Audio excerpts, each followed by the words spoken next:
Les droits de l'homme sont de purs artifices nés des rêves et délires, de régicides en mal, d'ordre contre nature et en quête de chimères universelles, en total décalage avec le réel.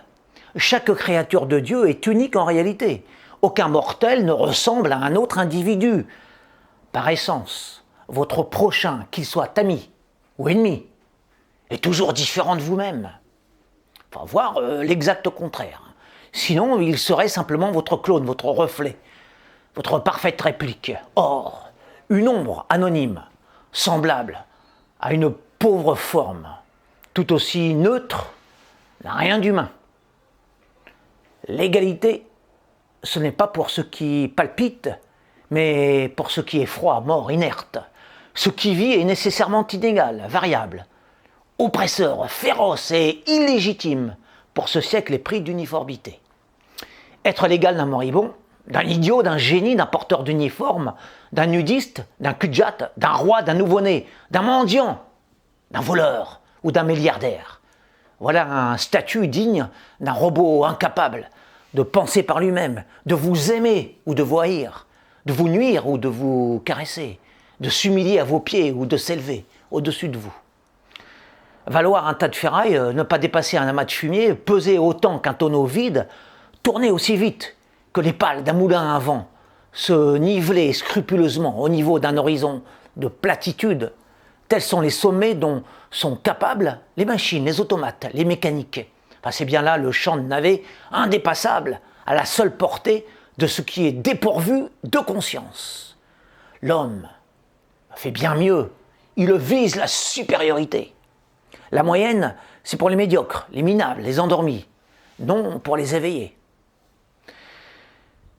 Que votre frère soit proche ou lointain, compatriote ou étranger, blanc ou noir, jamais il ne sera à la même distance que vous quant à sa course vers le soleil. Votre perception, votre sensibilité, votre vécu, votre compréhension intime des choses vous appartiennent. Votre cheminement n'est pas calqué sur les pas d'un inconnu. Dans les faits, personne ne sera à la hauteur précise de votre tête, c'est-à-dire de votre âme. Le ciel peut également avoir des préférences, en nette contradiction avec les normes insipides de l'époque. Il a ses lois strictes, ses largesses les plus généreuses et ses flèches franchement féroces. Ses décisions sont souveraines. Il accorde ses grâces ou ses peines à qui il veut. Il récompense qui il mérite et éprouve dans les larmes qui en a besoin pour le faire avancer. Le sort a ses caprices, ses équités et ses scélératesses, ses heures et ses douceurs. Nul n'est soustrait aux orages et aux clartés des jours. Quelles que soient les idéologies en vogue, les régimes en vigueur, les couleurs du parti au pouvoir. Un quinam n'en vaut pas un autre, car la voix de celui-ci n'est pas le destin de celui-là. Les actes et pensées d'un tel ne valent pas ceux de son voisin. Le deuxième n'est point le troisième et le premier n'est pas le dernier. La hiérarchie existe entre les êtres en fonction de leurs vertus, de leurs forces ou de leurs privilèges acquis ou innés. Les décrets des droits de l'homme sont des fumées pour naïfs qui croient en ces idées clinquantes plus qu'à l'âpre principe des forces en marche. Les droits de l'homme sont un mensonge contre nos fécondes misères. Ils coupent les germes de notre gloire et nous empêchent de grandir en authenticité, sagesse et humanité vraie. Mais Dieu merci, sans y parvenir. Ils ne sont qu'un leurre qui flatte les crédules, les faibles, les purs matérialistes. Quelques exemples. Abolir la torture n'empêche pas de souffrir, pour des causes graves ou légères, viles ou glorieuses, gratuites ou payantes. La maladie, l'accident, le hasard nous mettent au supplice de manière arbitraire, sans pour autant qu'il soit besoin de légiférer sur la question. Preuve flagrante que l'absence de tourment, cette perfection des imbéciles, est irréalisable sur terre et que la douleur n'épargne quiconque en ce monde, et surtout pas les femmes qui enfantent, toutes innocentes pourtant. Interdire l'esclavage ne protège nullement de la servitude. La vie se charge de placer chacun de nous là où il faut. Il y a ceux qui sont faits pour conquérir et ceux qui sont faits pour servir. C'est ainsi. Vouloir aligner tous les citoyens comme des pions est une absurdité.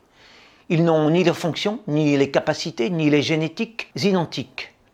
Les ouvriers d'une usine ne peuvent pas prendre le fauteuil de l'unique patron et il est impossible de changer les domestiques en maîtres. Pour l'équilibre d'une société, il faut nécessairement des injustices. La liberté pour le seigneur, le boulet pour le serf. Les chaînes sont utiles en cela que celui qui les brise gagne son ascension sociale et spirituelle. Il est souhaitable qu'il y ait des asservis à genoux et des puissants debout, afin que l'inverse puisse advenir, mais aussi afin que les ânes montent ou que les lions montrent l'exemple. Une justice implacable ici-bas équivaudrait à une paix mortelle, et ce bonheur de limace deviendrait invivable pour les bipèdes que nous sommes. La torpeur n'a jamais fait progresser les larves. C'est la piqûre de l'épine qui fait se redresser les fronts, non les mollesses de la fleur. Pour que naissent des papillons, il faut d'abord que s'applique l'iniquité consistante en l'incarnation rampante et pitoyable d'entités dépourvues d'ailes. Avant de nous envoler pour apprécier l'ivresse de l'air pur, nous devons avaler de la poussière. Enfin, bref, ne pas naître et demeurer libres et égaux en droit, partir avec des handicaps, des lourdeurs, des blessures, ce sont là les conditions idéales pour pouvoir se construire, se surpasser et atteindre la lumière. La prétendue tyrannie des couronnés était basée sur des concepts transcendants de haut et de bas, de tout ou de rien, avec des portes royales donnant accès à l'infini, au lieu de ces lucarnes d'une république aux vues étriquées, bornées, horizontales, dont certaines criminellement tranchantes, ouvrant sur les limites égalitaristes. Les véritables valeurs sont dans l'intemporel, non dans le temporel. Ce n'est pas la légalité qui rend heureux, mais la vérité.